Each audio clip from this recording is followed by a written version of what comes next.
pues ya nos vamos, dice, a la reunión, dice, esperemos que estés bien. Es tiempo, pues no había celulares ni nada de eso, ¿no? Había que esperar a que regresaran, no podían ni avisar. Y la mujer se levanta, se arregla un poco y le dice, pero yo también voy a ir. Y le dice, tú no puedes ir, dice, tú estás enferma. Y la hermana le responde, dice, ¿y en dónde es más probable que yo sane? ¿Si me quedo en mi casa o si voy a la iglesia? Y el pastor le dice, ¿pero estás seguro? Y dice, claro que sí, yo estoy segura que si estoy en la casa de Dios hay más posibilidades de que yo sea sana que si me quedo en mi casa. Y a veces así somos, ¿verdad, hermanos? No es que no voy a ir porque me he sentido un poquito mal. ¿Por qué no he venido a la reunión? ¿Qué cree, hermano? Me anda doliendo un poquito la muela. No, pues vaya al dentista entre semana que le saquen la muela. No, porque ya no voy a ir porque se me va a hinchar. Entonces, qué bueno que usted vino a ese día, qué bueno que usted preparó su corazón, porque yo creo que hoy Dios puede hablar a nuestra vida, puede hablar a nuestro corazón, puede hoy enseñarnos, y qué bendición poder verles. Yo le voy a invitar a que por un momento usted se ponga de pie, y que hemos orado ya esta mañana, hemos orado por la reunión, hemos tenido un tiempo de reflexión también, pero ¿qué le parece si en este momento le decimos, Señor, yo quiero que tú tomes el control de mi vida? Siempre oramos por los ministros y eso es bueno, pero vamos a orar que también nosotros podamos integrarnos a ese momento en el que Dios puede venir a este lugar. Obviamente Él está en todas partes, Él está en este lugar, pero no en todas partes se manifiesta, ni en todas las vidas se manifiesta. Padre, gracias porque nos has traído, Señor, en esta mañana. Gracias porque nos has bendecido con tu presencia, Señor. Gracias, Señor, porque tu gracia, Señor, es la que nos sostiene, y este día, si estamos aquí, es solamente porque tú eres bueno. Nos has librado de peligros, nos has librado de muerte, de dolores, de enfermedades, y hoy te damos gracias, Señor. Y aún si hay alguien que pudiera estar aquí enfermo en este día, que pudiera estar teniendo alguna situación física, emocional, algún problema, Padre, ¿por qué no? Mientras está la reunión, mientras estamos buscándote, Señor, tú traes milagros de sanidad, milagros de restauración, Señor, lo que nuestra alma necesita. No venimos a buscar lo que nos das, venimos a buscar tu presencia, Señor, pero en medio de tu presencia yo sé que también tú haces grandes cosas. Así es que, Dios, esta mañana tú puedes hacer lo que tú quieras porque eres soberano. Si quieres exhortarnos, hablarnos, sanarnos, redarguirnos, amado Padre, estamos listos, Señor, estamos listos, y quitamos de nuestra mente toda distracción, toda perturbación, Señor, que nos robe el estar contigo en este día, Dios. Gracias, amado Dios, en el nombre de Jesús. Vamos a dejar este tiempo al grupo de alabanza para que nos ministre, y que Dios nos bendiga. Amén. Bienvenidos todos. Pues vamos a disponer este tiempo. Isaías 53:5 dice: Mas él herido fue por nuestras rebeliones, molido por nuestros pecados.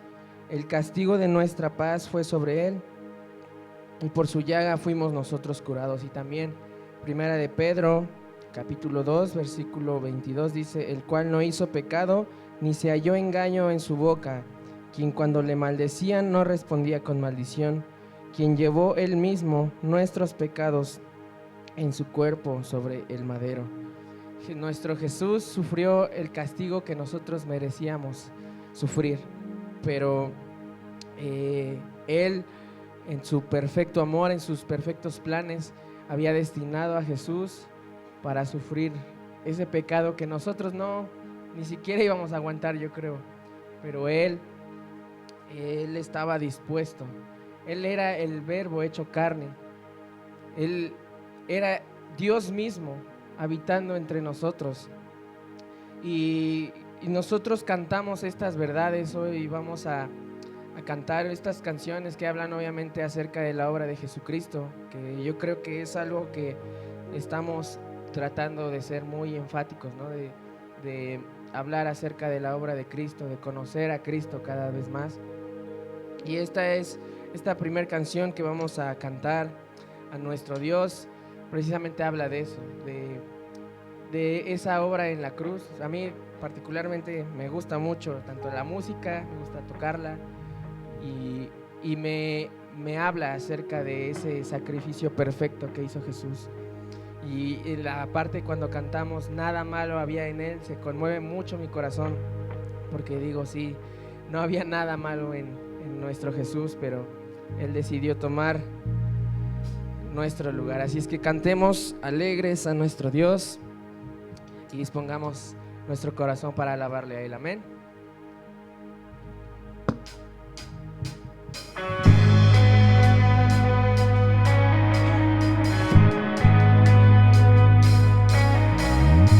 ¿Quién podrá creer que el Hijo de Dios esclavo se volvió? Su corona él dejó, soberano rey.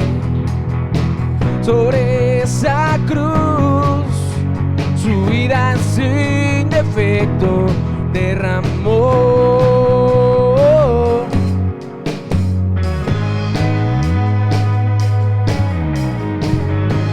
Cantamos una vez más. ¿Quién podrá creer?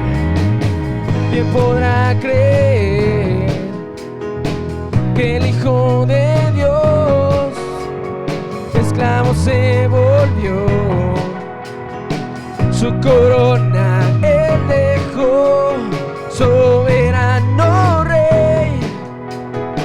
Sobre esa cruz su vida sin defecto derramó. Nada malo había en él, fue quien nos justificó. Traspasado fue por nuestra rebelión. Él sufrió en nuestro lugar, su castigo nuestra paz. Con su sangre compró nuestra libertad. Levantado hacia el trono de mayor gloria y honor, cielo cae ante tus pies, Jesús nuestro único rey. Levantado hacia el trono de mayor gloria y honor, el cielo cae ante tus pies, Jesús nuestro único rey.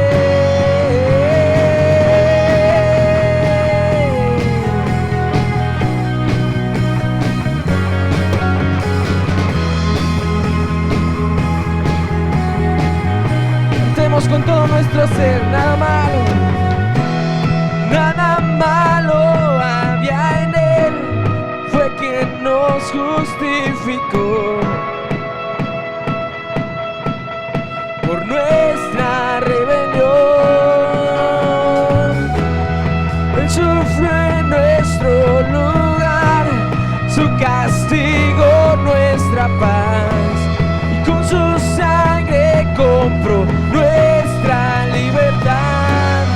Levantado hacia el trono de mayor gloria y honor, el cielo cae ante tus pies, Jesús nuestro único rey. Levantado hacia el trono de mayor gloria y honor, el cielo cae ante tus pies, Jesús nuestro único rey.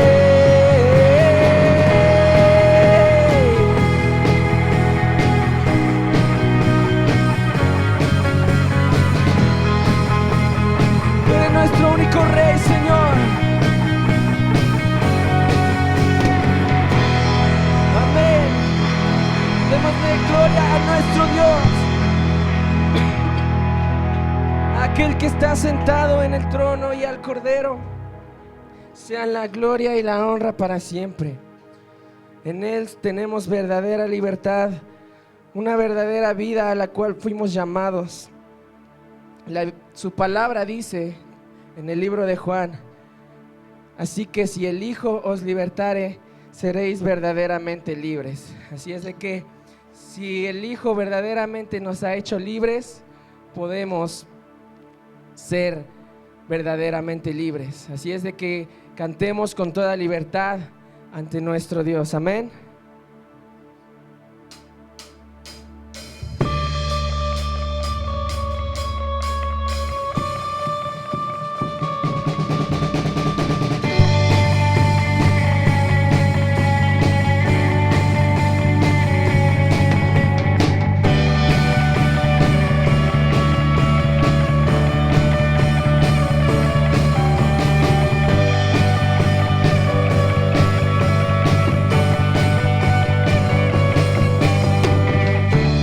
Cuán gloriosa esperanza la que podemos tener hoy.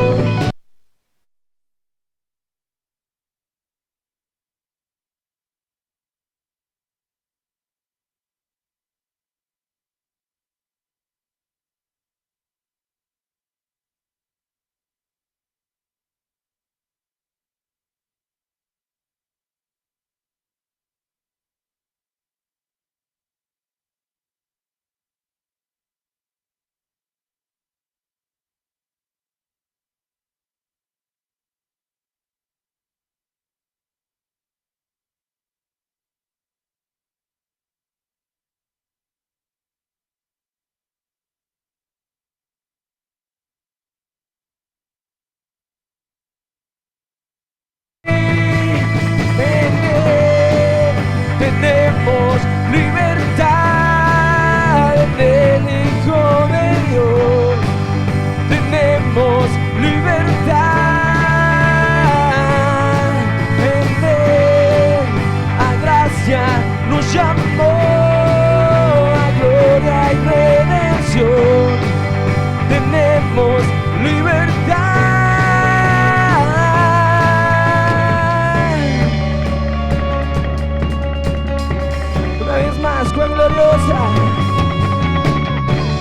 Cuán gloriosa esperanza la que podemos tener hoy. El camino ha sido abierto por la sangre que Él vertió. Cuán precioso sacrificio,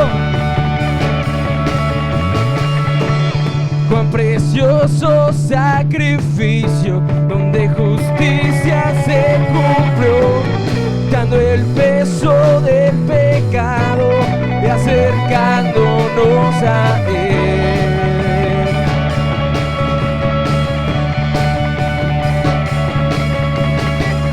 Nos despertaste a tu luz, a la vida que hay en ti, a la vida que hay en ti. En Él tenemos libertad, del Hijo de Dios. Tenemos libertad en Él. A gracia nos llamó, a gloria y redención. Tenemos libertad.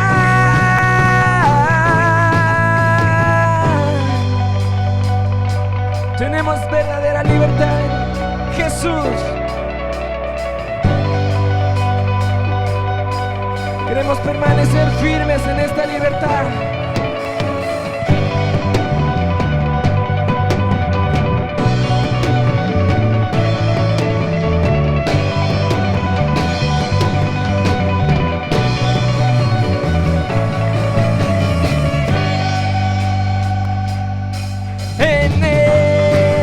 Tenemos libertad en el Hijo de Dios. Tenemos libertad en Él. A gracia nos llamó, a gloria y redención. Tenemos libertad.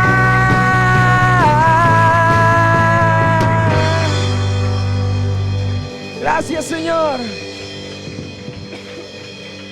En Él tenemos libertad, en el Hijo de Dios. Tenemos libertad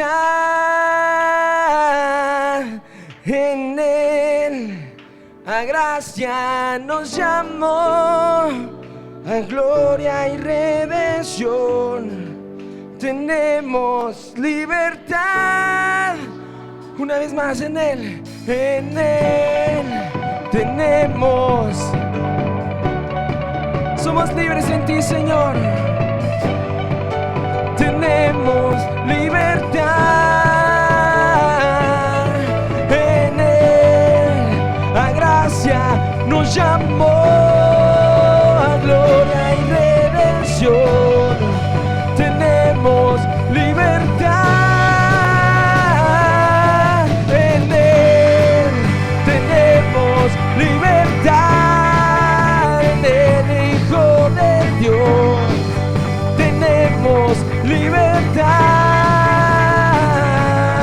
En Él a gracia nos llamó, a gloria y redención. Tenemos libertad.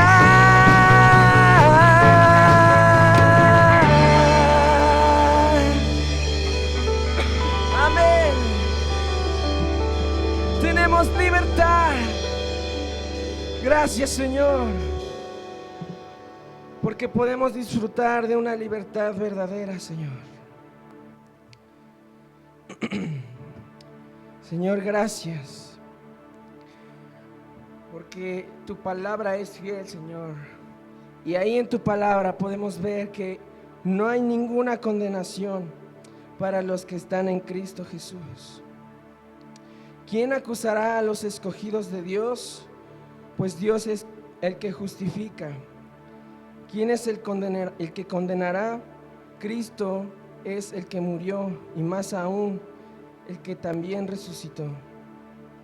Y en su palabra dice que anuló el acta de los decretos que había en contra de nosotros, quitándola de en medio, clavándola en aquella cruz. Y en este día, hoy podemos disfrutar de la verdadera libertad en Cristo, en donde ya no somos esclavos del pecado, ahora somos esclavos por amor, esclavos por amor a aquel que nos hizo verdaderamente libres, y nos entregamos a Él, no solamente cantando, sino también con nuestras vidas. Y hoy, Señor, queremos ofrecernos a ti en ese sacrificio vivo, santo y agradable, que es nuestro verdadero culto, Señor.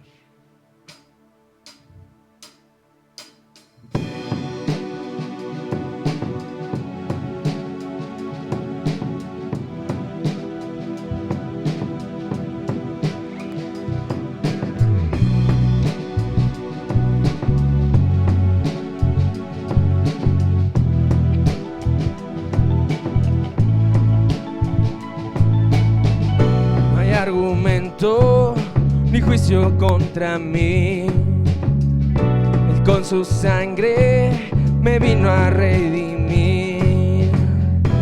Libre de condenación, ya no soy más un deudor. Él ha pagado la deuda por mí. Yo era culpable y me otorgó el perdón. Manto de gracia de pronto me cubrió.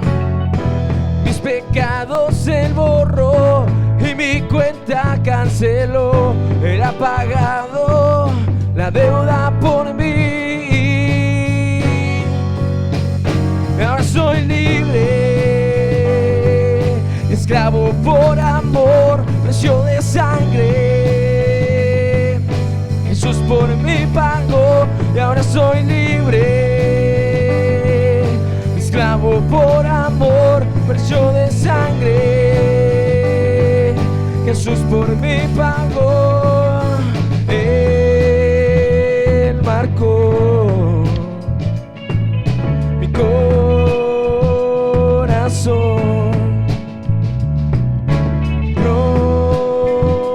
Propiedad soy del Señor. No hay aumento ni juicio contra mí. su sangre me vino a redimir. Libre de condenación, ya no soy más un deudor. Él ha pagado la deuda por mí. Yo era culpable y me otorgó el perdón. Manto de gracia de pronto me cubrió. Cantamos fuerte. Y mi cuenta canceló. Él ha pagado la deuda por mí. Ya soy libre, esclavo por amor, precio de sangre. Jesús por mí pagó y ahora soy libre, esclavo por amor, precio de sangre. Jesús por mí pagó. Él marcó corazón, propiedad. Soy del Señor.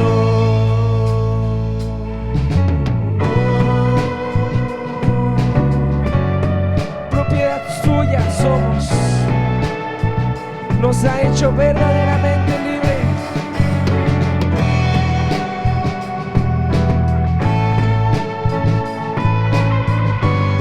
Ahora cantemos con todo nuestro ser. Y ahora ya soy libre, esclavo por amor, precio de sangre. Jesús por mí pagó, yo soy libre, esclavo por amor, precio de sangre. Jesús por, con nuestras voces, y ahora soy libre, esclavo por amor, precio de sangre. Jesús por mí, y ahora soy libre, esclavo por amor, precio de sangre. Y ahora soy libre, esclavo por amor, precio de sangre. Jesús por mí pagó. Él marcó mi corazón,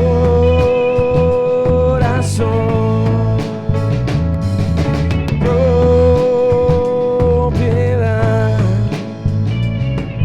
Soy del Señor.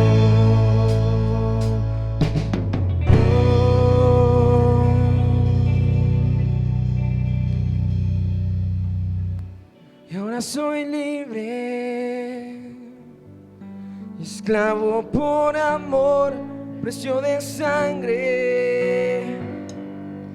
Jesús por mí pagó y ahora soy libre, esclavo por amor, precio de sangre. Jesús por mí.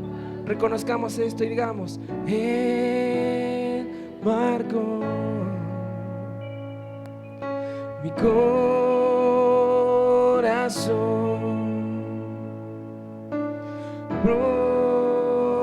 propiedad. Soy del Señor.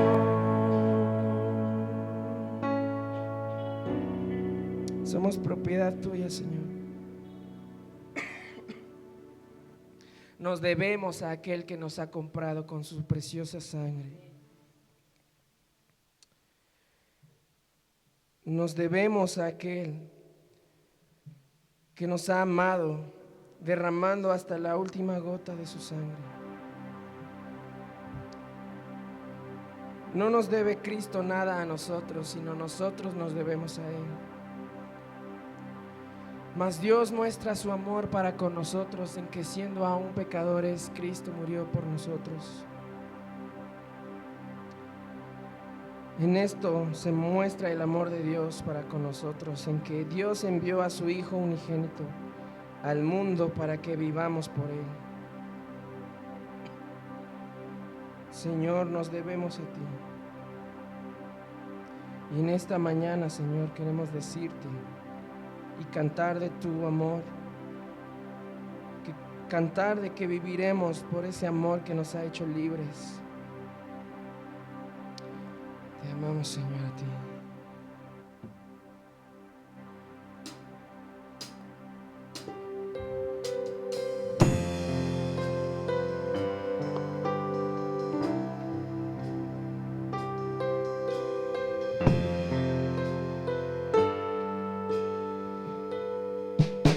De tal manera me amó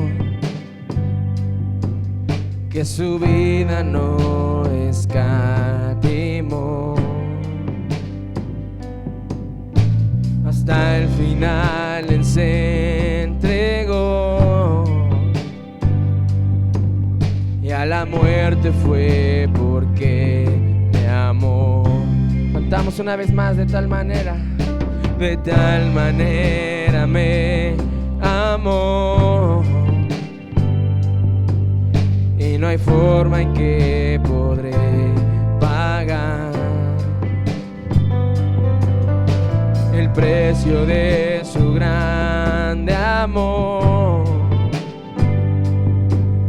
pero toda mi alma quiero dar por su amor.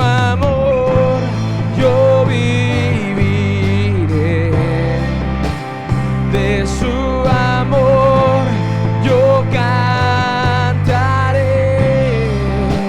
y con mi Jesús caminaré, porque Él me amó a mí. Una vez más cantamos por su amor, por su amor, yo viviré de su amor, yo cantaré, con mi Jesús caminaré, porque murió por mí. Le seguiré.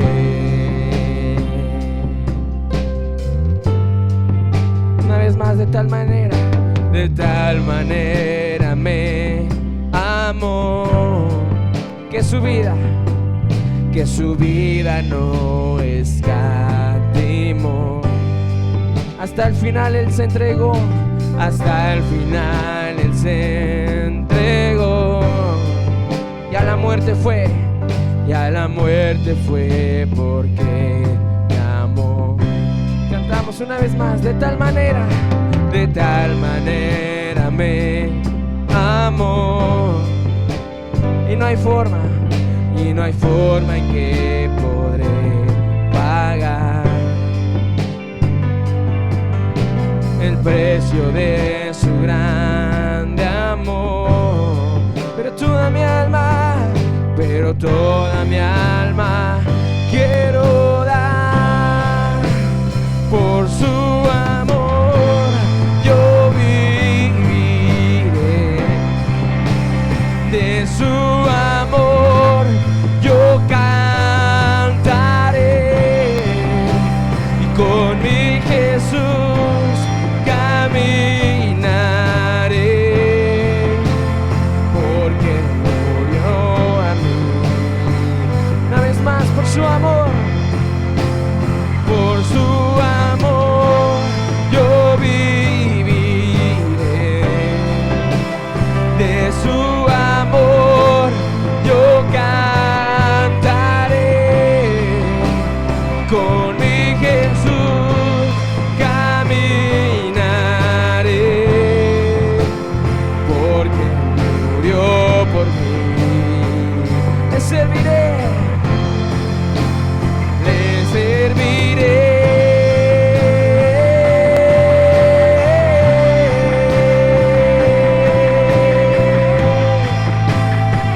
Te serviré, Señor, le amaré por su amor, yo viviré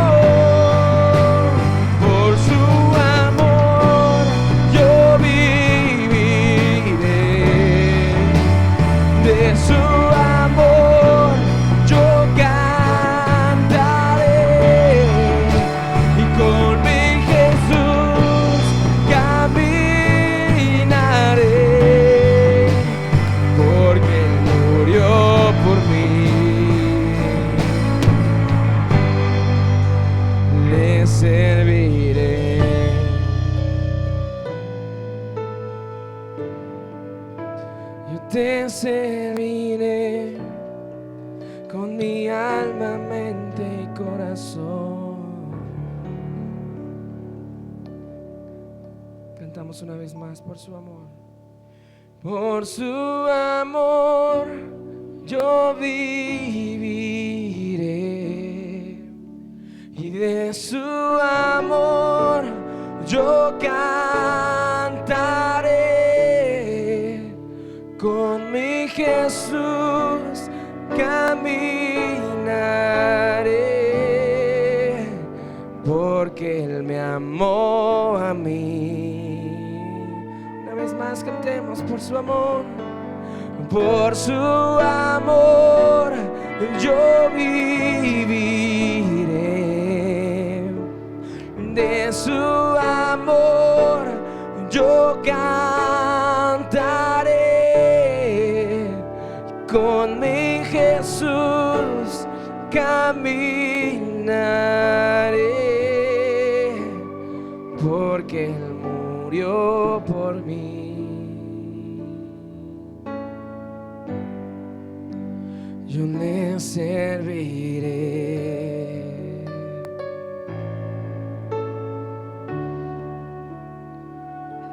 Serviré, Señor.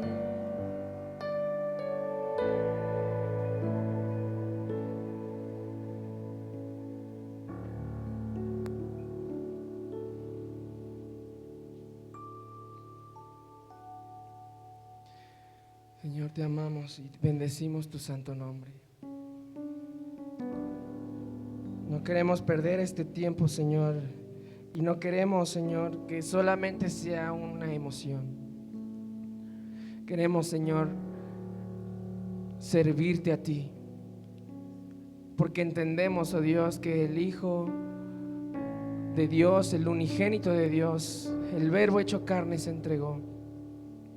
Y no hay algo menos que podamos hacer que vivir para ti, Señor. Así, de esa manera en la que Jesús se entregó, queremos entregarnos a ti, Señor. Morir a nosotros, enséñanos a morir a nuestra carne, a morir a nuestros deseos, a morir a lo que nosotros queremos, pero servirte a ti, Señor. Te adoramos, Dios. Bendecimos tu nombre en esta tarde. Amén y amén. Hermanos, sean todos bienvenidos. Pueden tomar sus lugares. Vamos a continuar en esta tarde.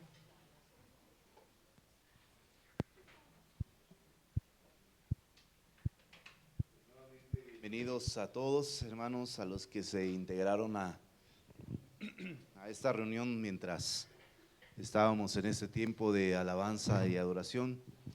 De verdad es una bendición poderles tener en este día y que hemos venido con el corazón dispuesto. En la mañana estuvimos orando por un momento, dedicamos esta reunión también y decíamos que a veces este tipo de climas aún nos ahuyentan, pero gracias a Dios porque usted está aquí, porque esta mañana Dios ha sido bueno con nosotros. Dios nos bendijo también a través de este tiempo de alabanza, adoración y lo que ahora viene, bueno, pues vamos a prepararnos también para poder ofrendar a Dios.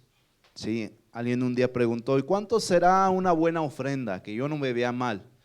Y mire, la verdad es que la ofrenda no se mide en la cantidad de lo que usted dé, sino se mide en la obediencia, ¿sí? En lo que usted destina para cualquier cosa.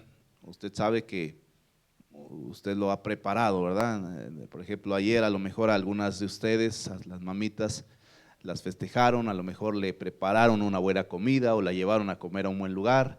Veo las caras de algunos como diciendo: a mí no me hicieron nada.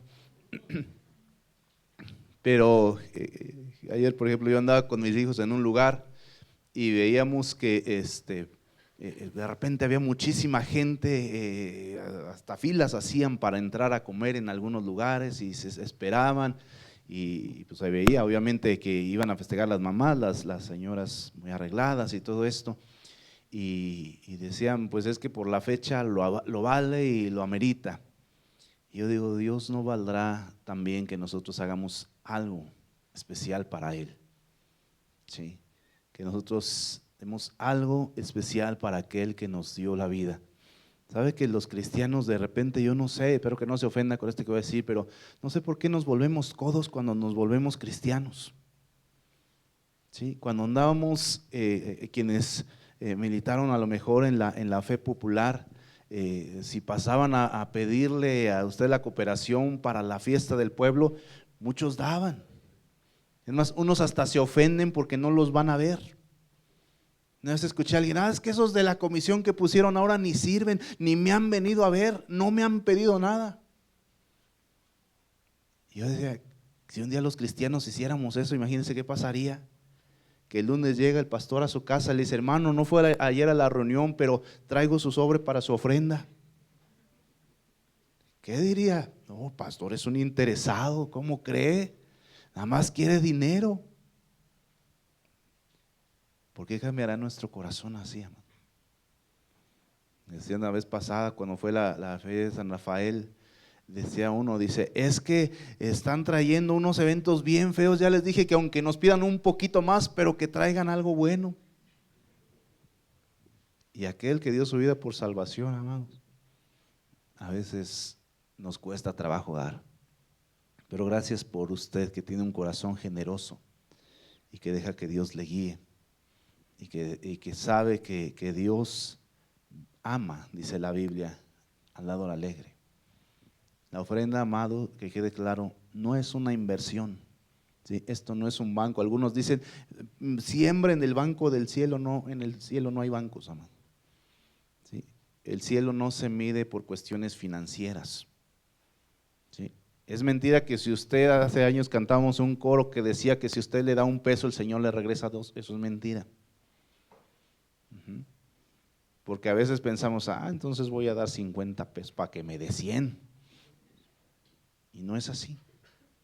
Cuando creíamos, cuando practicamos el tema de los diezmos en aquel tiempo, yo le puedo decir que ahora que hemos sido enseñados y que no diezmamos, yo puedo decir que la bendición no ha bajado.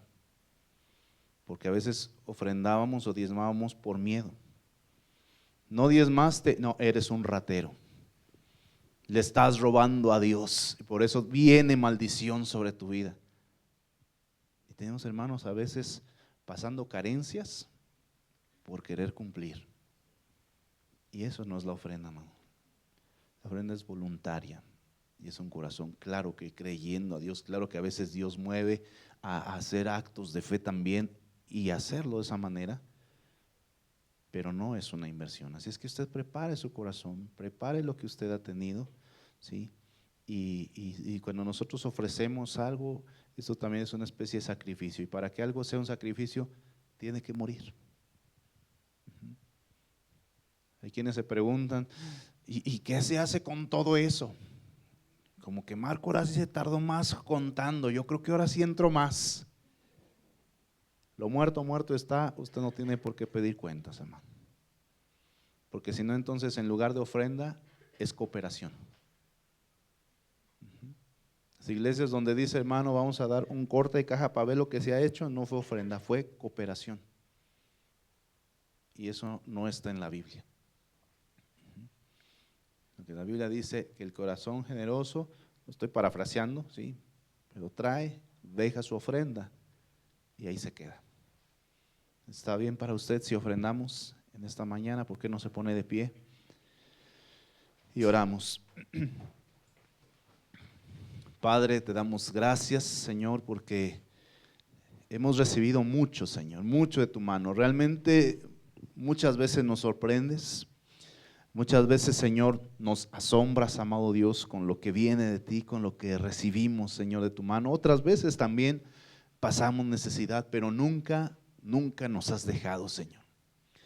A lo mejor en la casa de mis hermanos, Señor, alguien tiene necesidad de algo, alguien le ha hecho falta algo, alguien tiene alguna deuda que no ha podido pagar, Dios. Yo te pido que tú, de una manera poderosa, Señor, suplas, Dios, No estamos negociando, Señor, contigo esta ofrenda. No estamos, Señor, nosotros creyendo que por dar vamos a tener más, Señor. Solamente lo hacemos porque tú nos enseñas que así debe haber, Señor.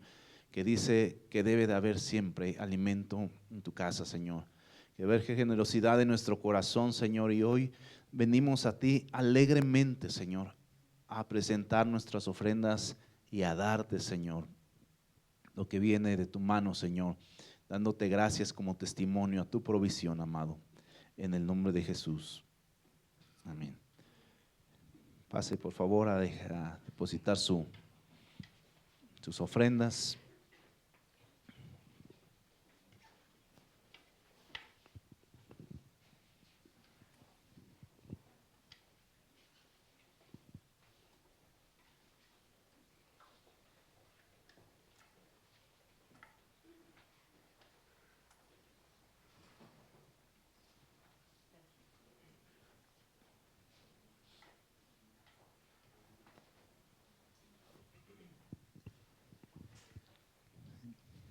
Y tome su lugar, vamos ya casi a escuchar la palabra de Dios, pero vamos en este momento a continuar con nuestra lectura y después dejarán el lugar al predicador.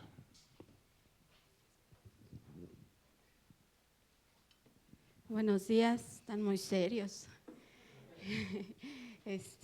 Pues un anuncio, recuerden que para el día 31 de este mes de mayo tenemos nuestra reunión de matrimonios, es a las 7 de la noche y el lugar todavía está porque lo confirmemos, ¿va? Si gustan acompañarme a Salmos 101 y me dicen cuando ya lo tengan, ¿sí? Ok, pues vamos a leerlo. Dice: misericordia y juicio cantaré, a ti cantaré yo, oh Jehová. Entenderé el camino de la perfección cuando vengas a mí. En la integridad de mi corazón andaré en medio de mi casa. No pondré delante de mis ojos cosa injusta. Aborrezco la obra de los que se desvían. Ninguno de ellos se acercará a mí. Corazón perverso se apartará de mí. No conoceré al malvado. Al que solapadamente infama a su prójimo, yo lo destruiré. No sufriré al de ojos altaneros y de corazón vanidoso. Mis ojos pondré en los fieles de la tierra, para que estén conmigo. El que ande en el camino de la perfección, éste me servirá. No habitará dentro de mi casa el que hace fraude. El que habla mentiras no se afirmará delante de mis ojos. De mañana destruiré a todos los impíos de la tierra, para exterminar de la ciudad de Jehová a todos los que hagan iniquidad. Pues así dejo el lugar al pastor.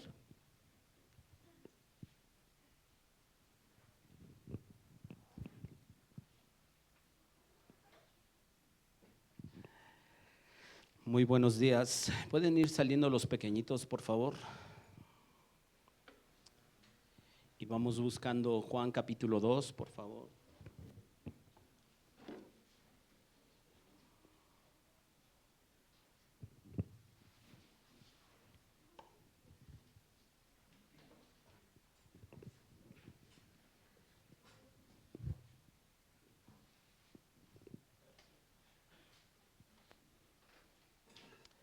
¿Tiene usted Juan capítulo 2? Gracias.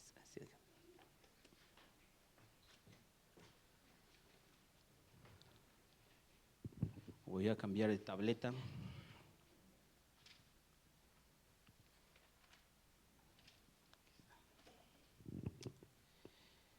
Vamos a leer los primeros 12 versículos de Juan capítulo 2. Dice: al tercer día se hicieron unas bodas en Caná de Galilea, y estaba allí la madre de Jesús, y fueron también invitados a las bodas Jesús y sus discípulos. Y faltando el vino, la madre de Jesús le dijo: no tienen vino. Jesús le dijo: ¿qué tienes conmigo, mujer? Aún no ha venido mi hora. Su madre dijo a los que servían: hagan todo lo que les dijere.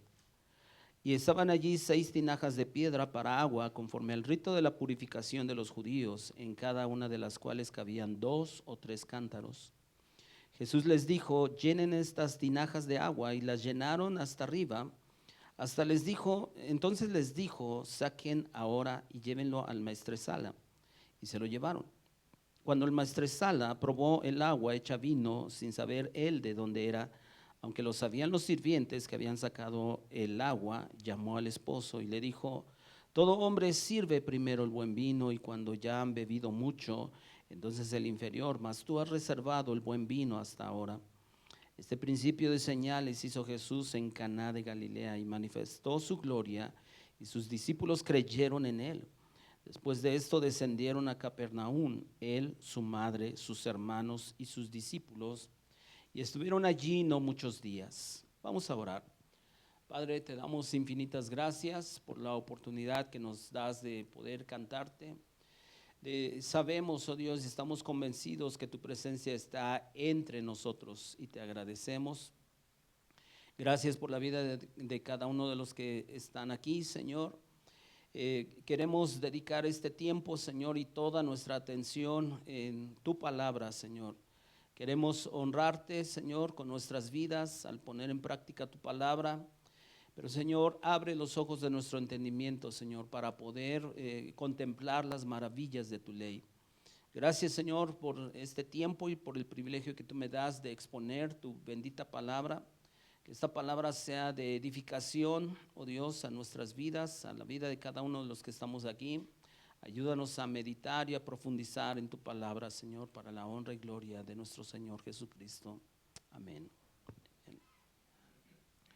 Pues hoy estamos comenzando el capítulo 2 del Evangelio de Juan. Y Jesús, de algún modo, en ese pasaje se va a dar a conocer de algún modo públicamente, aunque ya vimos en capítulo 1 cómo es de que Jesús se presenta, gracias a que de algún modo Juan el Bautista está ahí, presentándolo como el Cordero de Dios, pero ahora de algún modo Jesús se va a presentar en una boda, en una boda, en un lugar llamado, en un poblado llamado Caná de Galilea. Y Caná de Galilea es como información, es de que era la ciudad o el poblado de donde era Natanael. ¿Se acuerdan de uno de los discípulos que se habló en Juan capítulo 1? Y esa ciudad de Caná estaba a unos 5 kilómetros de Jerusalén. 5, 7, algunos estudiosos dicen que probablemente a 10 kilómetros, pero hagan de cuenta que en realidad si consideramos 5 kilómetros, quiere decir que más o menos era la distancia como de aquí a San Rafael, casi 5 kilómetros.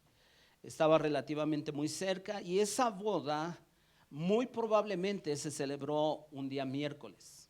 ¿Por qué un día miércoles? O sea, el texto no lo dice, pero se puede de algún modo deducir que era un día miércoles por la tarde, ya que era un día usual en el que se casaban las vírgenes. Pues probablemente era miércoles.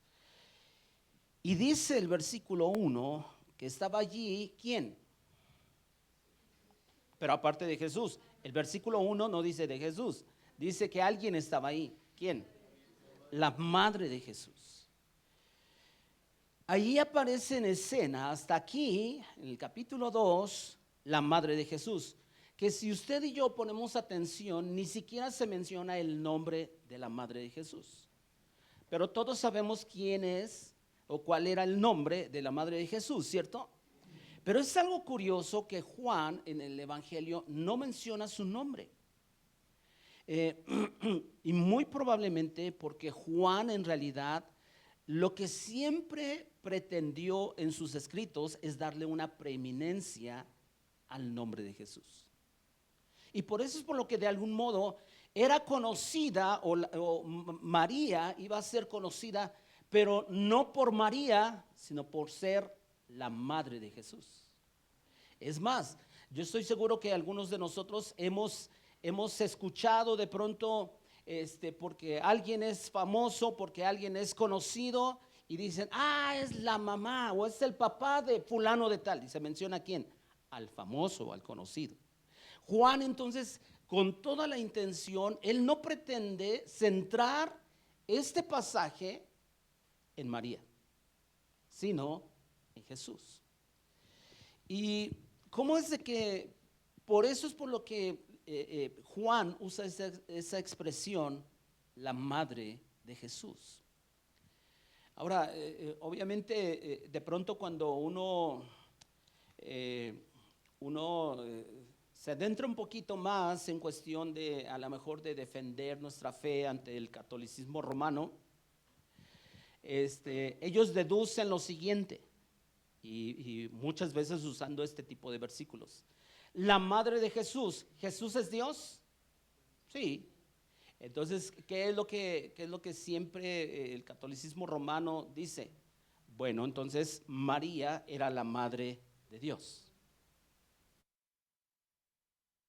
Y ellos, a partir de eso, empiezan a formar toda una doctrina, toda una serie de cosas que obviamente no los voy a tocar aquí, pero vuelvo a repetir, nosotros debemos de tomar en cuenta que en el texto, en realidad, el personaje central del pasaje es Jesús y no María. Y un poco más adelante vamos a considerar algunas cosas de lo que nos habla el pasaje, haciendo el contraste entre Jesús y María. Ahora, si usted se da cuenta, no es mencionado el nombre del padre de Jesús. ¿Sí se acuerda cómo se llamaba el padre de Jesús? José. ¿Dónde estaba José? Sí, los estudiosos dicen que casi seguramente José ya había muerto y que al parecer en realidad murió a muy temprana edad de Jesús.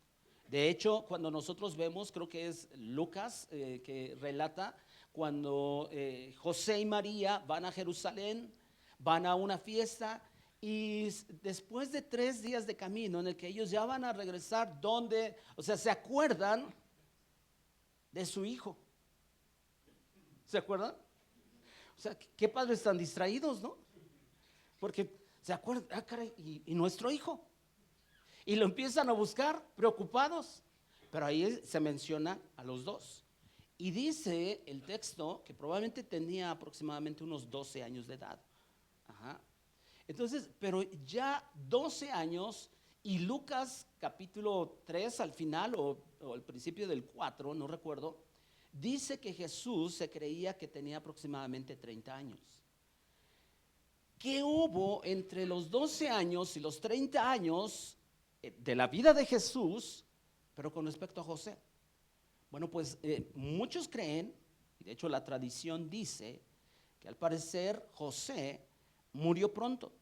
Y probablemente Jesús pasó aproximadamente 18 años trabajando, haciéndose cargo de mantener a su madre y a sus hermanos.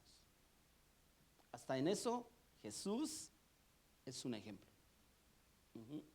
Ahora, si bien no lo podemos de algún modo constatar en el texto bíblico, pero es lo que mayormente los estudiosos creen que haya pasado. Ahora, ¿por qué se encontraba la madre de Jesús en esa boda? Es que dicen que a la boda no hay quien corra, ¿verdad? No es cierto, no es cierto. Algunos creen que probablemente había un parentesco de la madre de Jesús y los novios. Incluso creen que probablemente María era la hermana de la madre del novio. En otras palabras, era la tía del novio. Muy probablemente, lo que dicen algunos. Ahora, quiero que entendamos que, por ejemplo, en nuestro país, pues casi siempre las bodas, ¿cuánto tiempo duran? Un día, ¿no? Es más, a veces una tarde, en realidad. Ajá. Si es en salón y te cobran, pues, 5 horas y ya, ¿verdad? Y ya corres a todos los invitados, ¿no? Porque si no me van a cobrar más, ¿verdad? Pero en el contexto judío y en el tiempo en el que se está desarrollando esta escena, las fiestas de las bodas duraban más de un día. Incluso algunos dicen que duraban 7 días. O sea, si los mexicanos son fiesteros, los judíos no las matan, ¿no? Pero la nueva pareja no se iba inmediatamente a su luna de miel, sino que ellos se quedaban en casa y recibían visitas toda la semana. Y entonces la gente obviamente les llevaba regalos, les llevaba ahí cosas. Y es importante que nosotros tomemos en cuenta porque Jesús asistió a esta boda. Dice el versículo 2, y fueron también invitados a las bodas Jesús y sus discípulos.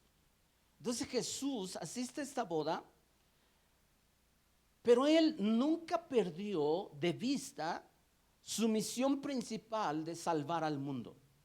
O sea, él fue ciertamente, digámoslo así, a este evento social, por llamarlo así, pero él nunca perdió de vista que su misión principal era salvar al mundo. Y de esto podemos aprender algo, hermanos. Si tenemos clara nuestra misión, hasta los eventos sociales podemos usarlos para cumplir con esa misión. Y esto es importante considerar, hermanos, porque hay en ocasiones, y de pronto hay lugares donde tal pareciera que se impulsa el aislarse del mundo. Pero este tipo de pasajes, por lo que podemos ver, debemos entender que debemos vivir separados del mundo, pero no aislados de él. Porque es en medio de la oscuridad donde la luz va a brillar. Entonces puedo ir a las pachangas que me digan, que me inviten y todo esto. Ten cuidado. Ten cuidado. Ten cuidado. Pero avancemos un poquito más, porque, está la madre de Jesús, está Jesús y aún sus discípulos, pero el versículo 3 aquí se presenta un problema. Dice, y faltando el vino, la madre de Jesús le dijo, no tienen vino. Dice que faltando el vino. Aquí en México, si falta el vino, ¿es un problema, sí o no, en una fiesta? En muchas, sí. Sí, ¿verdad? Nunca falta. Pues, ¿qué se creen? En una fiesta judía, el vino era esencial. Es más, los rabinos decían, sin vino no puede haber alegría. Yo creo que de ahí agarraron muchos mexicanos, ¿verdad? Ese dicho. Pero esta expresión puede indicar que la familia era de pocos recursos, o sea, compraron cierta cantidad solamente. Y puede indicar que la familia era de pocos recursos y por eso se acabó. O también puede ser que haya llegado más gente de lo que se esperaba. Aquí en México no sucede eso, ¿verdad? No. O sea, dicen que un invitado lleva otro. Pero pues ese otro invitado, pues lleva otro. Entonces no sabemos a ciencia cierta, pero la realidad es de que faltó el vino. Y el hecho de que se acabara el vino era una vergüenza para la familia. Prácticamente era una afrenta. Ahora, aquí surge una pregunta. ¿Era vino fermentado? ¿Sí o no?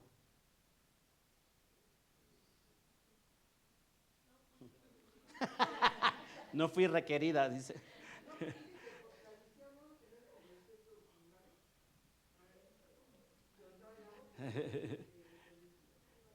¿Era vino fermentado? ¿Sí o no? Sí. Ajá, exactamente. Claro, era vino fermentado. Pero entonces aquí de pronto puede haber una controversia. Estaba Jesús en un lugar donde estaban tomando vino, porque era parte de la cultura o de la tradición. Pero aquí, entonces, ¿cómo? O sea, de pronto este tipo de pasajes nos tiene que hacernos preguntar este tipo de cosas. ¿La Biblia condena la embriaguez, sí o no? Sí, pero si nos damos cuenta, no el consumo del vino. Y al que le gusta dice, ay, aleluyita, gloria del Señor. Pero ojo, la Biblia no condena el consumo del vino, pero sí advierte de las consecuencias del exceso. Y quiero llevarlos solamente a dos pasajes. Proverbios capítulo 20, versículo 1. Proverbios capítulo 20, versículo 1.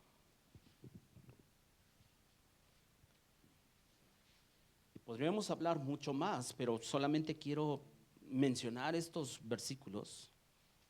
Dice, el vino es escarnecedor, la sidra alborotadora, y cualquiera que por ellos yerra, ¿qué? No es sabio. O sea, cuando pierden el control a causa del vino, van a hacer todo tipo de insensateces. Y yo creo que todos hemos sido testigos o hemos estado en lugares donde ya tú ves a alguien medio, dicen algunos, ¿no? Medio flameado. Ya medio, ¿cómo dijo? Jarras, entendí babas. Bueno, pues también a veces, ¿verdad? O sea, comete una serie de insensateces. Pero vamos a otro versículo, capítulo 23, de ahí mismo de Proverbios, 23, versículo 29. 29 al 35. Y este pasaje es extraordinario. Dice, ¿para quién será el ay? ¿Para quién el dolor? ¿Para quién las rencillas? ¿Para quién las quejas? ¿Para quién las heridas en balde? ¿Para quién lo amoratado de los ojos? ¿Y qué dice enseguida? Para los que se detienen mucho en el vino. Ahí está. Los que se detienen mucho en el vino. Para los que van buscando la mistura, no mires al vino cuando rojea. Cuando resplandece su color en la copa, se entra suavemente, mas al fin como serpiente morderá y como áspid dará dolor. Tus ojos mirarán cosas extrañas y tu corazón hablará perversidades. Serás como el que yace en medio del mar y como el que está en la punta de un mastelero y dirás, me hirieron, ¿más qué? No me dolió. Me azotaron, mas no lo sentí. Cuando despertare, aún lo volveré a buscar. Habla de las consecuencias del abuso del vino. No está hablando del abuso del jugo de uva, ¿o sí? No, de algo fermentado. Te hace ver cosas que no son. ¿Cuántas veces hemos escuchado que de pronto hay personas que se metieron una de aquellas y de pronto les pasó algo y dicen, ay, ni me acuerdo, no supe qué me pasó? Pues es que eso es lo que precisamente advierte la Biblia. Ahora, el problema con tomar vino en exceso es que es el control que ejerce el vino sobre la persona. Y es algo que advierte la Biblia. Efesios capítulo 5, versículo 18. Efesios capítulo 5, versículo 18. Y me gusta mucho este versículo de Efesios 5, 18, porque hay un contraste muy claro entre quién tiene el control de la vida de una persona.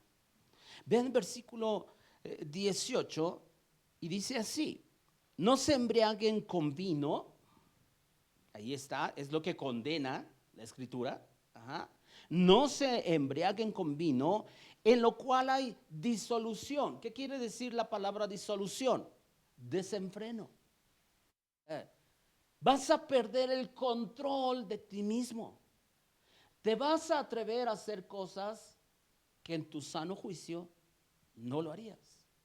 Pero dice enseguida, antes bien que sean llenos del Espíritu. O sea, en lugar de que te controle el vino y te haga hacer cosas insensatas, mejor deja que te controle el Espíritu Santo. Vemos ese contraste en la Escritura. Ahora, ¿cuántos? Bueno, yo sé que algunos a lo mejor aquí en algún tiempo se ponían alegres. Yo confío que en algún tiempo, ¿verdad? Y confío en que no lo estén haciendo, pero yo estoy seguro que por un lado el vino, cosas similares, no han de tener un mal sabor. Como tal, debe saber bien. Algunos a lo mejor ya hasta se estén saboreando, ¿verdad? Ay, sí me acuerdo cuando me echaba yo esa. Y que ciertamente produce cierto placer. Porque yo no creo que alguien que sepa, que en su sano juicio, que le den un vaso y que esa persona sepa que sabe feo, se lo va a echar. No. Pero el placer que puede traer el vino es pasajero. ¿Cierto o no? Es pasajero. Y según la Biblia, según lo que hemos leído, por lo menos en esos pasajes de Proverbios, traerá dolores, traerá consecuencias. En cambio, el Señor es el que nos da verdadera alegría y verdadero placer, sin dolor y sin consecuencias negativas. Claro.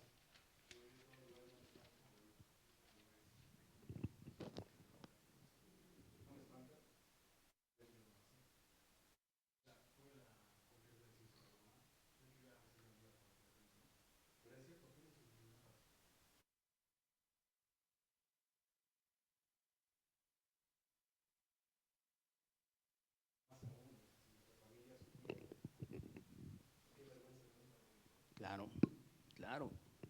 Ahora, regresemos a ese versículo 3 de Juan 2. Porque dice, faltando el vino, la madre de Jesús le dijo obviamente a Jesús que no tienen vino. María acude a Jesús. ¿Por qué? Porque en realidad ella no sabía qué hacer. María entendió perfectamente que ella no podía hacer nada, ¿cierto? No podía hacer nada, pero el que tenía o el que podía hacer algo era Jesús. María en realidad, ¿sabe qué es lo que representa en este pasaje? La insuficiencia humana. La insuficiencia humana contrastada con la suficiencia divina. Jesús es Dios. Es más, en realidad, ¿por qué mencionará la Biblia este pasaje? Le voy a decir por qué. Porque en realidad el pasaje tiene como propósito, uno de los propósitos es mostrar también la divinidad de Jesús y la insuficiencia humana. ¿Por qué? Ahora, veamos un poquito más adelante, versículo 4. Jesús le dijo, ¿qué tienes conmigo, mujer? Y fíjense, no le dice mamá. Ahora, no la está tratando. Algunos podrían pensar, ay, qué grosero Jesús. ¿Por qué no le dijo mamá o mamita o mami? Pero es una expresión que incluso en Juan la encontramos. Es más, ¿se acuerdan que, por ejemplo, cuando estaba Jesús en la cruz, le da una palabra o se dirige al apóstol Juan? ¿Qué es lo que dice? He ahí tu madre. Pero le estaba diciendo, y antes le dijo, mujer, he ahí tu hijo.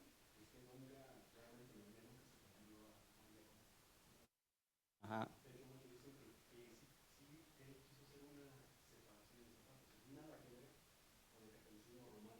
Ujú. Exactamente. Ajá. Exactamente. Ahora, fíjense cómo ese versículo 4 dice, ¿qué tienes conmigo, mujer? Aún no ha venido mi hora. No ha venido mi hora.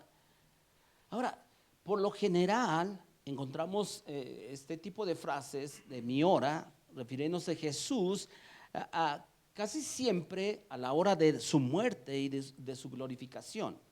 Sin embargo, aquí se trata del momento en el cual Él iba a ser revelado como el Mesías.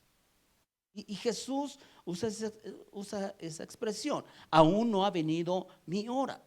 Pero vean un poco más el versículo 5. Su madre dijo a los que servían, hagan todo lo que les dijere. ¿Pero que le dijere quién? Jesús. Jesús. María, sabiendo sus limitaciones, confía en Jesús y les dice a los que estaban sirviendo que hicieran lo que Jesús dijera. ¿Sí o no? Podemos entender, por lo que dice el pasaje, si hubiera un poder sobrenatural en María, el texto lo resaltaría. Pero no es así. Y aquí entonces surge una pregunta. ¿Para qué pedir a María si no tiene ningún poder y además está muerta? Según Eclesiastés, los muertos nada saben. ¿Ya están en otro lugar? Si ustedes, en realidad, si ustedes y yo meditamos un poquito, porque obviamente el catolicismo romano, ¿qué es lo que dice? Que intercede, ¿verdad? Sí, es uno de los pasajes. Y vuelvo a repetir, no nos daría tiempo de examinar todas las, digámoslo así, las aristas del pasaje. Pero a ver, si nosotros quisiéramos, o como afirma el catolicismo romano, que ella es la intercesora, la pregunta es, ¿cómo va a escuchar si está muerta? Ella no es omnipresente. Y créanme, cuando nosotros hacemos este tipo de afirmaciones, porque la Biblia es lo que dice, los católicos le dan le dan un argumento así completamente irracional.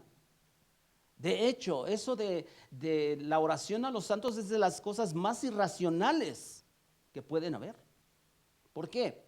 Porque prácticamente es invocación a muertos.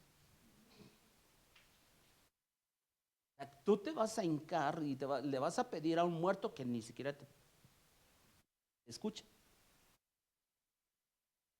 Pero avancemos un poquito más.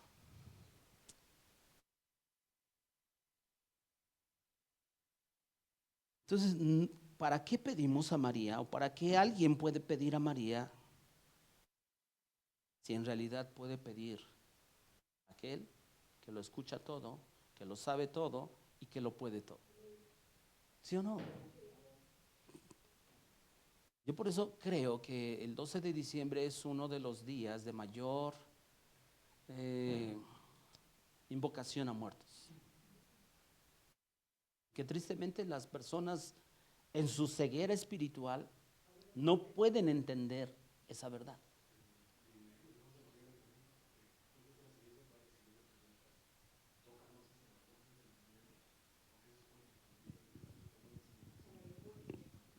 Ujú, ujú.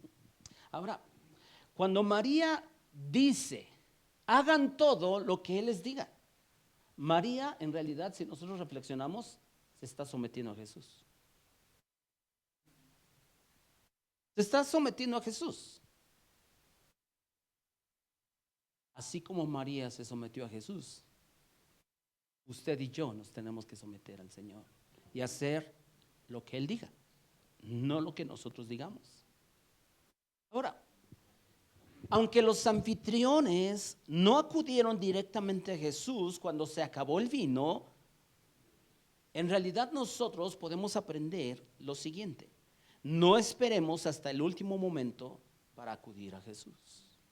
O sea, ya cuando está el problema, ya empiezan a buscar una solución. Y en lugar de ir directamente con Jesús, van con alguien que no tenía el poder. ¿Y sabe qué? Cuando nosotros ya está el problema creciendo, avanzando, esto, aquello, no esperemos en el último momento llegar o acudir a Jesús. Pero vayamos un poco más adelante, versículo 6. Y estaban allí 6 tinajas de piedra para agua, conforme al rito de la purificación de los judíos, en cada una de las cuales cabían 2 o 3 cántaros.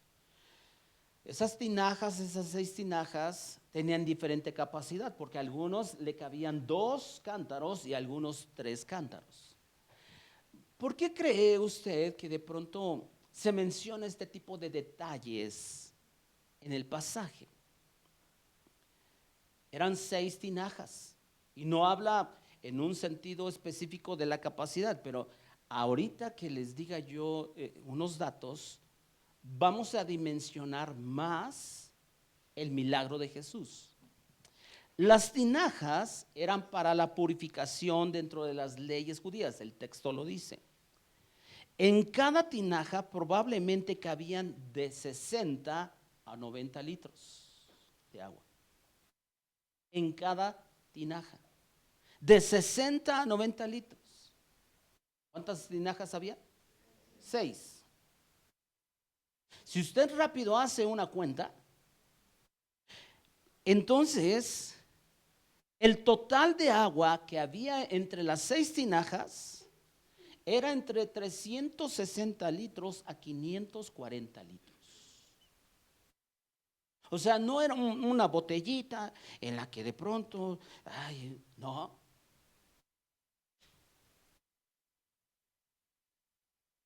Hay unos tinacos más o menos como de este tamaño, 500 litros. Era bastante. Vuelvo a repetir, eso nos da más o menos la idea de la dimensión del milagro, de ese milagro. Ahora, cuando vemos en el pasaje, porque dice el versículo 7, Jesús les dijo: llenen estas tinajas de agua. ¿Por qué les dijo llenen estas tinajas de agua? ¿Jesús sabía lo que iba a hacer? Sí. Jesús sabía lo que iba a hacer, como en aquella ocasión en la cual hay una multitud escuchando a Jesús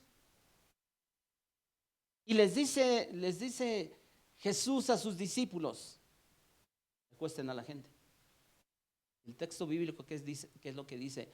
Porque dice, bueno, ¿quién tiene algo, no? O sea, pero dice el texto, Jesús sabía lo que iba a hacer. En esta ocasión también Jesús sabía lo que iba a hacer. Y por eso les dice a esos sirvientes: llenen esas tinajas de agua, y las llenaron ¿hasta dónde? Hasta arriba. Ellos no sabían qué iba a suceder. Pero vean, versículo siguiente, versículo 8. Entonces les dijo: saquen ahora y llévenlo al maestresala, y se lo llevaron. Si usted y yo notamos, Jesús ni siquiera oró por el milagro. ¿Es que no? No oró por el milagro. No impuso las manos: Padre, que esto, para que siga la pachanga, Señor. No, ni siquiera. Solo dijo: fue hecho. ¿Eso qué nos recuerda? Lo que pasó en Génesis.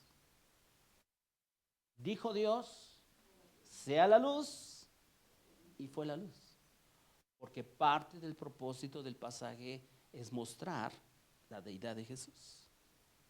Ahora, eso no quiere decir, y quiero ser enfático, eso no quiere decir que nosotros debemos hablar y las cosas van a suceder. Eso no está enseñando el pasaje. Solo Dios puede hacer eso. Y este milagro, vuelvo a repetir, estaba dando testimonio sobre la deidad de Jesús. Ahora, si usted se da cuenta, el texto dice que esos sirvientes llenan esas tinajas de agua hasta arriba, y cuando Jesús les dice, bueno, ok, saquen ahora y llévenlo a la maestresala, y se lo llevaron. Yo no sé si en ese momento esos sirvientes se llenaron de asombro, porque ellos son los primeros que se dieron cuenta del milagro.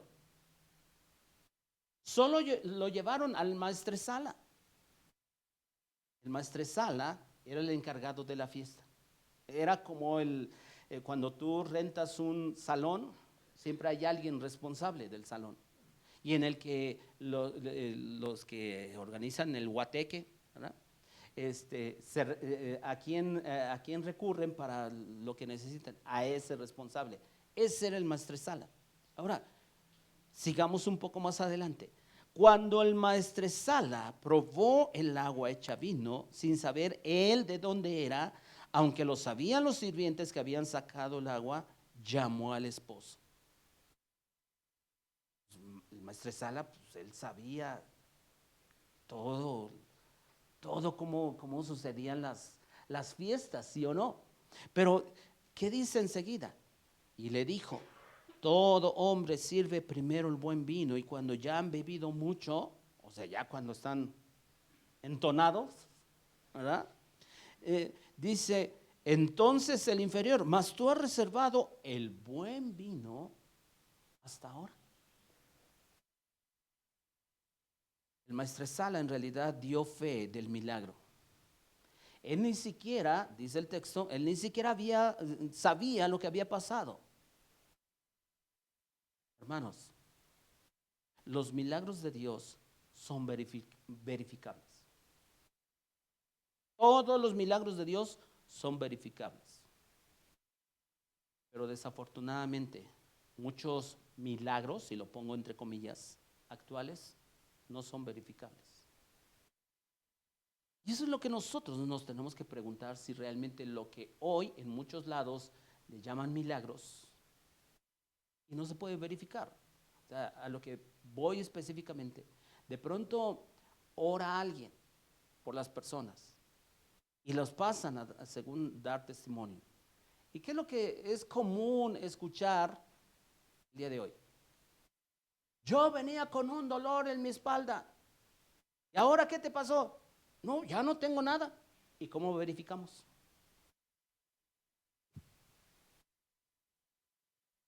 Pero los milagros están en la Escritura, todos son verificables. Absolutamente. Ahora, sin pretender darle un significado que no es al pasaje, pero este pasaje nos recuerda que Jesús es la fuente del verdadero gozo. Jesús es la fuente del verdadero gozo. El vino solamente trae una alegría temporal, pero Jesús nos da gozo eterno, porque por medio de su sangre es que hemos sido reconciliados con el Padre. Amén. Yo no sé cuántos de nosotros hemos notado o hemos considerado lo siguiente: el primer milagro de Moisés en lo de las 10 plagas, ¿qué fue? Convertir el agua ¿en qué? En sangre. Mientras que Jesús, su primer milagro fue convertir el agua en vino. Pero avancemos un poquito más, versículo 11, para ir cerrando. Este principio de señales hizo Jesús en Caná de Galilea. Dice principio de señales. ¿Qué es una señal? Una señal es una demostración de poder que apunta a algo o a alguien. Las señales, ¿para qué son? Para conducirnos a algún lugar. Cuando alguien va manejando en su carro, a la orilla de las carreteras, de pronto te dicen que, si ves algo así, ¿qué dice? Te advierte que va a una curva. De pronto encuentras otra señal y te adviertes sobre algo, pero apuntas sobre algo que te vas a encontrar un poco más adelante. Las señales como tal es una demostración de poder que apunta a alguien o algo. En este caso, esta demostración de poder apuntaba a Cristo como el Mesías. A Cristo como el Mesías. Y el propósito de cada señal o milagro siempre es apuntar y exaltar a Cristo. Cristo manifiesta su gloria a través de la demostración de su poder. Y al convertir Jesús el agua en vino, tenía el propósito que sus discípulos creyeran en él. O sea, Jesús no andaba ahí fanfarroneando su poder. Tenía un propósito por el cual él hacía milagros. De hecho, vea ese versículo 11. Una vez más, este principio de señales hizo Jesús en Caná de Galilea y manifestó su gloria. ¿Y qué? Sus discípulos creyeron en él. O sea, en ese momento, esos discípulos estuvieron convencidos que Jesús era el Cristo, que Jesús era ese Mesías. Porque vuelvo a repetir, el propósito de este milagro es de que los discípulos creyeran en él. Y es lo que Juan resalta. Vayamos a Juan capítulo 20, versículos 30 y 31.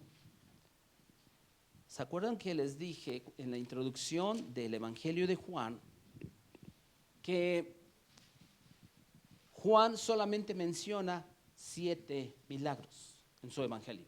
No menciona más. Pero tiene un propósito. ¿Por qué Juan menciona esos 7 milagros? Dice, hizo además Jesús muchas otras señales en presencia de sus discípulos, las cuales no están escritas en este libro, pero estas se han escrito para que crean que Jesús es el Cristo, el Hijo de Dios, y para que creyendo tengan vida en su nombre. El milagro de convertir el agua en vino no es para que siguiera la fiesta, sino para que los discípulos creyeran en él. Creyeran en él. Y entonces a nosotros nos ha dado el Señor el privilegio de darnos su palabra para testificarnos de ese Dios hecho hombre, vino, hizo señales, maravillas, y que por medio de eso nosotros podamos creer en él y así tener vida eterna. Y aunque el propósito de los milagros es exaltar a Cristo, es que la gente cree en Jesús, desafortunadamente no siempre sucede eso. Mateo capítulo 11, versículo 21.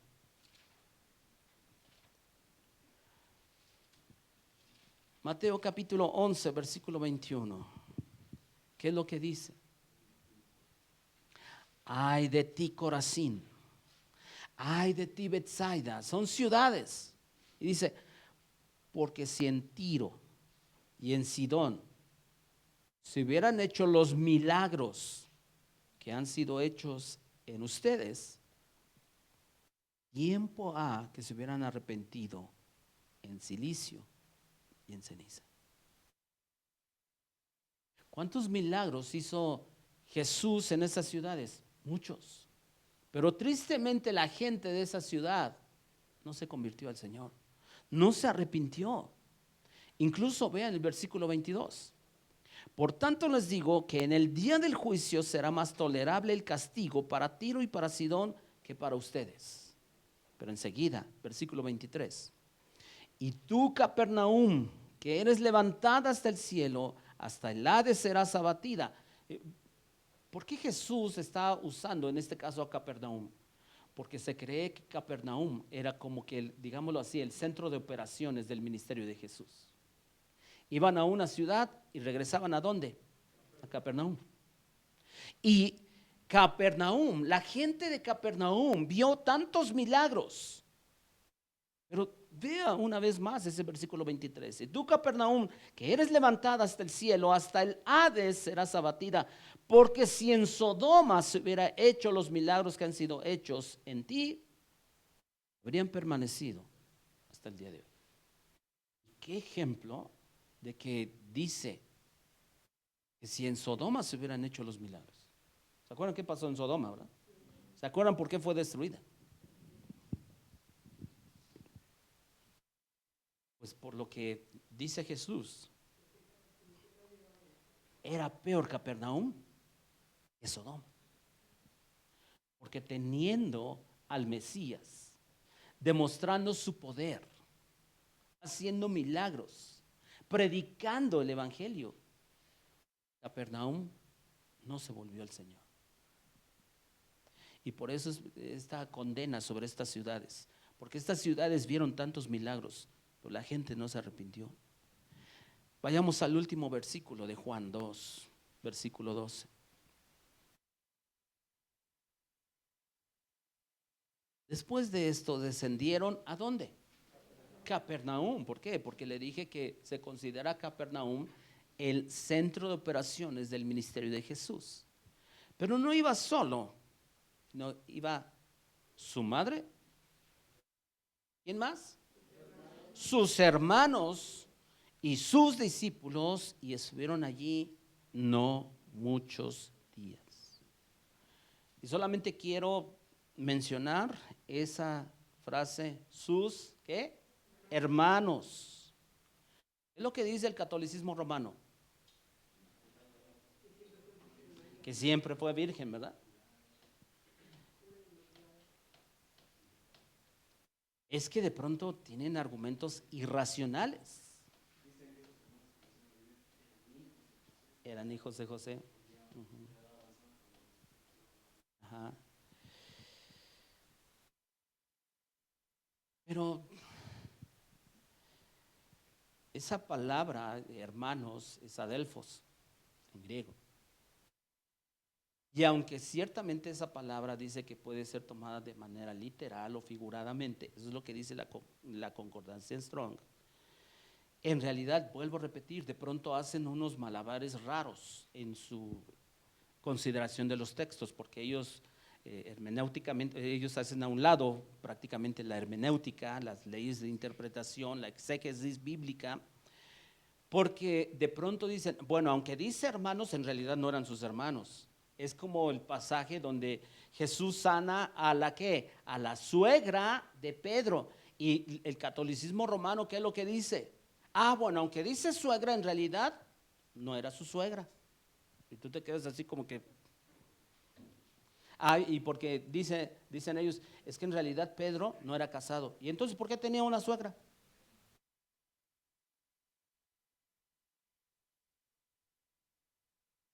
Quiero llevarlo solamente a Mateo capítulo 12, versículo 46. Vuelvo a repetir, este pasaje del día de hoy nos daría para muchas otras cosas más, muchas otras aristas más del pasaje para defender realmente lo que dice la Biblia, no torcer el significado de los versículos, pero fíjense cómo dice aquí.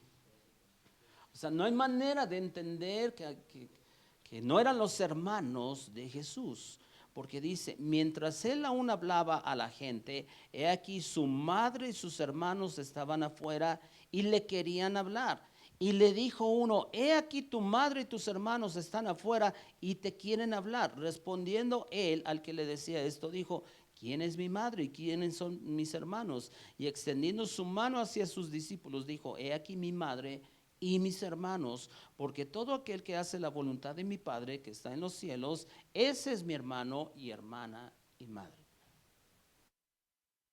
¿Eran sus hermanos, sí o no? ¿Eran sus hijos de María, sí o no? Sí, por supuesto que sí. Ajá, exactamente.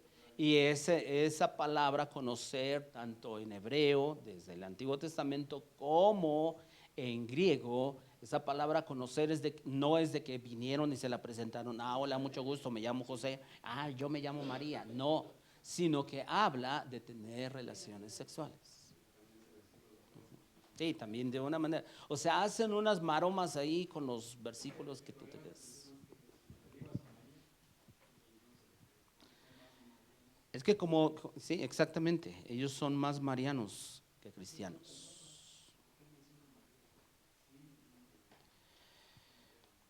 Ya hay papa, ¿verdad? Papa americano, como dice la canción. Pero, híjole, son unas cosas medias interesantes de las primeras que dijo, porque dijo que él era agustiniano. Bueno, pues una de las controversias dentro del cristianismo es el arminianismo y el calvinismo, y a Calvino lo acusan y bueno, pues muchos dicen, bueno, él no aprendió en realidad es las ideas de Agustín. Supuestamente el calvinismo tiene sus raíces en Agustín de Hipona, solo que eso ya contradice la doctrina católica romana, porque ellos en esencia son arminianos. Salvación por obras.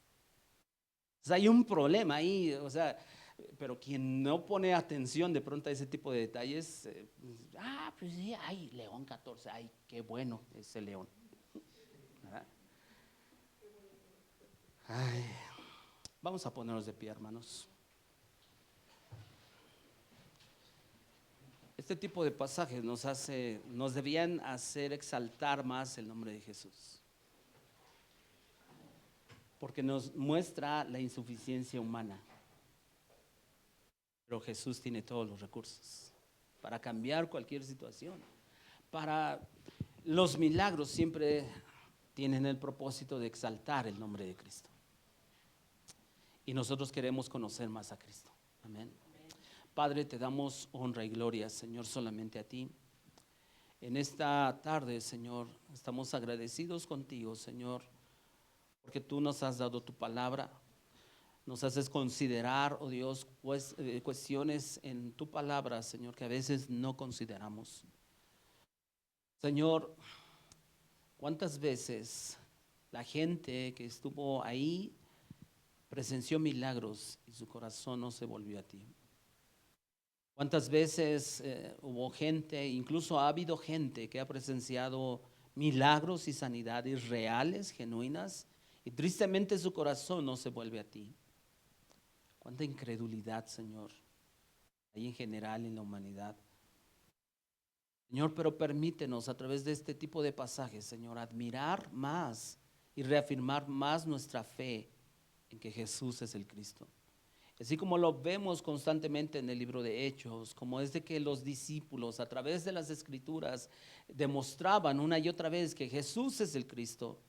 Nosotros tenemos el testimonio, primeramente por tu palabra, pero también, oh Dios, por el Espíritu Santo que vive dentro de nosotros, que nos convence y glorifica a Cristo, Señor. Padre, ayúdanos a conocer más a aquel que dio su vida por nosotros, que anduvo de una manera perfecta, que anduvo de una manera recta, que murió de una manera injusta. Señor, te agradecemos, oh Dios, por tu palabra y te agradecemos la oportunidad que tú nos das de estar aquí. Ayúdanos a crecer en nuestra fe, en nuestro entendimiento de tu palabra y ayúdanos a honrarte, Señor, con nuestra vida. Necesitamos tu gracia y necesitamos la ayuda y la guía del Espíritu Santo todos los días para poder, oh Dios, representar a Cristo dignamente donde quiera que nosotros estemos. No se trata de nosotros, porque nosotros, tal como lo vemos en este pasaje, somos tan insuficientes. Permítenos, oh Dios, que cuando las situaciones graves, los problemas, oh Dios, estén creciendo y creciendo, que el acudir a ti no sea el último recurso, sino que siempre sea el primer recurso, acudir a ti. Porque tú tienes todo el poder para resolver las cosas de acuerdo a tu perfecta voluntad. Te honramos, amado Dios, y te bendecimos por siempre en el nombre de Jesús. Amén. Amén.